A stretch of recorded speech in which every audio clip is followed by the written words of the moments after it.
Hi friends, നമ്മൾ ഇന്ന് ഉണ്ടാക്കാൻ പോകുന്നത് മുരിങ്ങയ്ക്ക കൊണ്ടൊരു തോരനാണ്.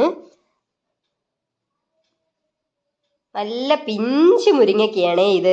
ഒരുപാട് വലുതായ മുരിങ്ങയ്ക്കയല്ല ഇത്. നമ്മുടെ ഇവിടെ കാറ്റത്ത് മുരിങ്ങമരം ഒടിഞ്ഞു വീണപ്പോൾ അതിൽ നിന്ന് കിട്ടിയ മുരിങ്ങയ്ക്കകളാണ്. അപ്പം ഇത്രയും മുരിങ്ങയ്ക്കയുണ്ട് നമുക്കിപ്പോൾ. നമ്മൾ ഇത് കൊണ്ടിട്ടാണ് തോരൻ ഉണ്ടാക്കുന്നത്.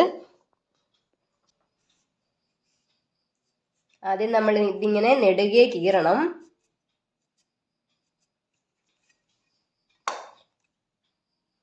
അത് കഴിഞ്ഞ് ഇതിനകത്തുള്ള സംഭവത്തിനെ നമ്മൾ സ്പൂൺ കൊണ്ട് ഇങ്ങനെ ഇളക്കി ഇളക്കി ഇടണം.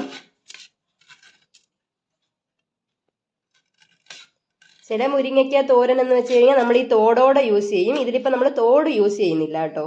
തീരെ പിഞ്ചായതുകൊണ്ടാണ് നമുക്ക് അങ്ങനെ അരിഞ്ഞെടുക്കാനായിട്ടും ഇല്ല. അപ്പോൾ നമ്മൾ ഇതിനകത്തുള്ള സംഭവം മാത്രം വെച്ചിട്ടാണ് തോരൻ ഉണ്ടാക്കുന്നത്.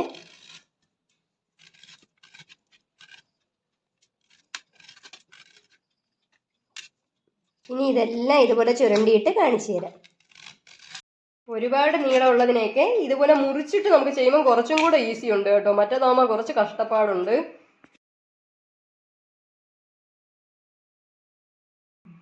ഇങ്ങനെ ആക്കിയിട്ട് ഇനി നമുക്ക് ചുരണ്ടി എടുക്കുകയാണെങ്കിൽ കുറച്ചും കൂടെ ഈസി. നമ്മളിപ്പോൾ ചെയ്ത് കഴിഞ്ഞപ്പോൾ ഇത്രയും കിട്ടിയിട്ടുണ്ട്. ഇത്രയും തോടുണ്ട്.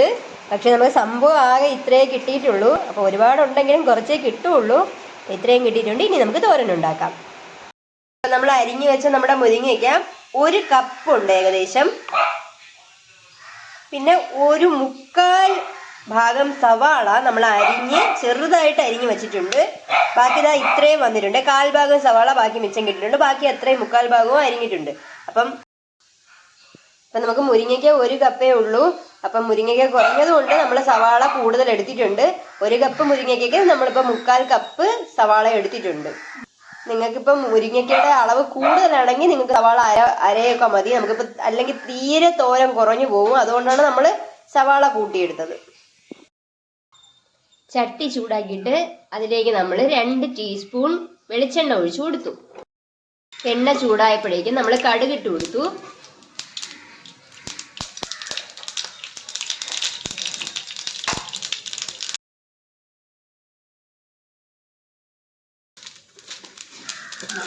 കടുക് പൊട്ടി തുടങ്ങിയപ്പോഴേക്കും നമ്മൾ 1 ടേബിൾ സ്പൂൺ തുവരപ്പരിപ്പും കൂടി ആഡ് ചെയ്ത് കൊടുത്തു.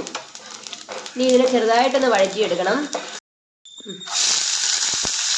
ഈ ഒരു സമയം നമുക്ക് സവാളയും കൂടി ഇതിലേക്ക് ചേർത്ത് കൊടുക്കാം. ഇനി ഇത് ചെറുതായിട്ടൊന്ന് വഴറ്റി കൊടുക്കണം.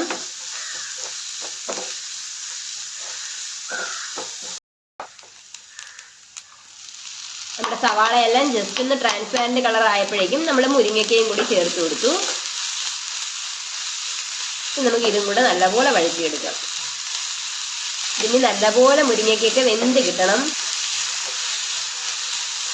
ഈ ഒരു സമയം നമുക്ക് ആവശ്യത്തിന് ഉപ്പ് ചേർത്ത് കൊടുക്കാം. നമ്മളിപ്പോൾ 1/4 ടീസ്പൂൺ ഉപ്പാണ് ചേർത്ത് കൊടുത്താൽ നിങ്ങൾ നിങ്ങളുടെ ടേസ്റ്റിനനുസരിച്ചിട്ടുള്ള ഉപ്പ് ചേർക്കണം.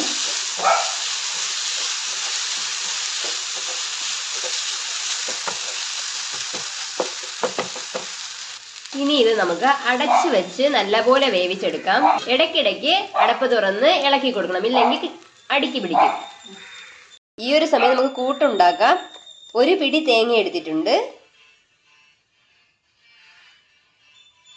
1/4 ടീസ്പൂൺ മഞ്ഞൾപ്പൊടിയും ചേർത്ത് കൊടുത്തു.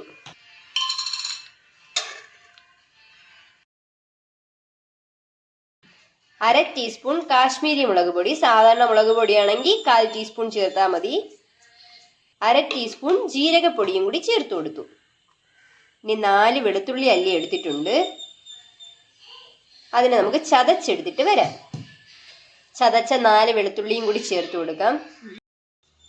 ഇനി ഇതിലേക്ക് കുറച്ച് കറിവേപ്പിലയും കൂടി ജസ്റ്റ് ഇങ്ങനെ പിച്ചി പിച്ചി ഇട്ട് കൊടുക്കുക. ഇനി കൈ കൊണ്ട് തന്നെ നല്ല പോലെ മിക്സ് ചെയ്തെടുക്കണം.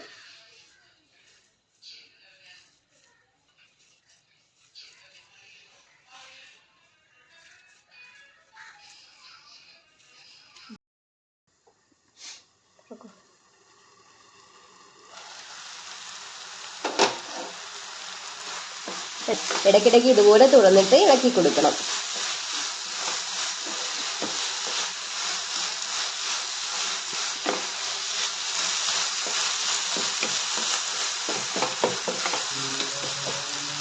വീണ്ടും അടച്ചു വെച്ച് വേവിക്കാം.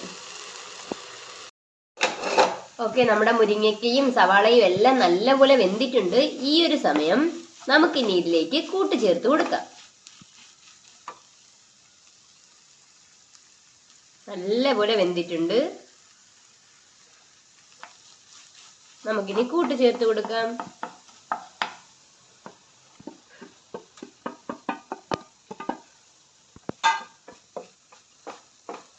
മിക്സ് ചെയ്യണ്ട, ആദ്യം ഇതിനെ കൂട്ടിനെ ഇങ്ങനെ വെച്ച് പൊതിഞ്ഞു കൊടുക്കുക.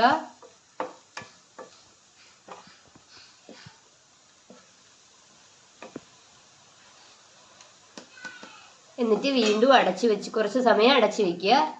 ഇങ്ങനെ ചെയ്യുമ്പോഴേക്കും നമ്മുടെ കൂട്ടെല്ലാം ആവി കയറി വെന്ത് കിട്ടാൻ വേണ്ടിയിട്ടാണ് നമ്മളിങ്ങനെ ചെയ്യുന്നത്. ഇനി നമുക്കിതിങ്ങനെ മിക്സ് ചെയ്ത് കൊടുക്കണം നല്ലപോലെ.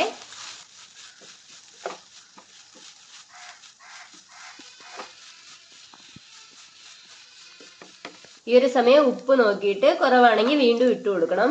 നമ്മൾ ഒരു നുള്ള് ഉപ്പും കൂടി ഇട്ട് കൊടുക്കുന്നുണ്ട്. നിങ്ങൾ നിങ്ങളുടെ ടേസ്റ്റ് അനുസരിച്ചിട്ട് മാത്രം വീണ്ടും ഉപ്പ് ചേർത്താൽ മതി.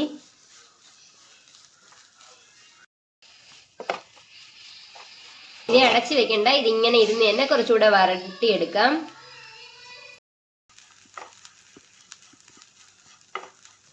അപ്പൊ നമ്മുടെ ഇതെല്ലാം കറക്റ്റ് ആയിട്ടുണ്ട്. നമ്മുടെ തോരനെല്ലാം കറക്റ്റ് പരുവമായിട്ടുണ്ട്. അപ്പൊ നമുക്കിനി തീ ഓഫ് ചെയ്ത് കൊടുക്കാം. അങ്ങനെ നമ്മുടെ മുരിങ്ങയ്ക്ക തോരൻ റെഡി. എല്ലാവരും നമ്മുടെ മുരിങ്ങയ്ക്ക തോരൻ ട്രൈ ചെയ്യണം. എന്തായാലും ഇഷ്ടപ്പെടുവാണെങ്കിൽ ലൈക്ക് ചെയ്യണം, ഷെയർ ചെയ്യണം, കമന്റ് ചെയ്യണം. പിന്നെ സജഷൻസ് എന്തായാലും കമന്റ് ബോക്സിൽ രേഖപ്പെടുത്തണം. സബ്സ്ക്രൈബ് ചെയ്യണം. Thank you.